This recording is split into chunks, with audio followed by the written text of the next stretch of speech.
Hi, it's Geoff from Camco here at the COP. It's great to be working with ESA Africa to be bringing you news from the COP again this year. We were doing it last year, so it's second year running. This COP is it's about implementation. So the last COP in Glasgow a year ago was about setting the level of ambition for climate change, or resetting it, and coming up with the big frameworks. And this COP is about detailed rules. Implementation in COP language means coming up with detailed rules rather than necessarily doing projects. And there's a huge focus here on, okay, well, how do you move from those detailed rules quickly to do detailed projects and mobilise finance into those projects? Last night I spent, I think it was about 3 hours in a dialogue between private financiers and the negotiators about what they call climate finance.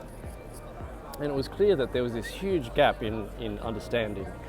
So the private financiers were saying that, sitting there saying, okay, how can I mobilise trillions?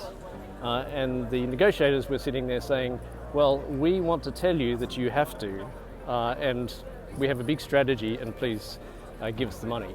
And then the private financiers were saying, well, okay, but that's fine, but we can't finance a strategy, we can finance projects with feasibility studies.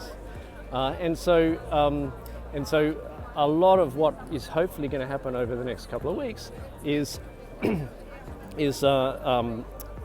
bringing those two things together so that they can get the level of economic transformation needed to try and limit emissions, try and limit temperature rises to something that we can all live with. Again, yesterday I heard a scientist remarking that off the record that he thought we're headed for a plus 2.8 degree temperature change across the world. And at the moment we're at 1.1 degrees and it's already pretty bad. And so there's a huge amount of discussion, attention about how to change that. It's going to be an interesting couple of weeks, to be honest. It's the climate change conference, so it's a bit of a circus. There are thousands and thousands of people here. I think it's 35,000, and we'll be updating you every day.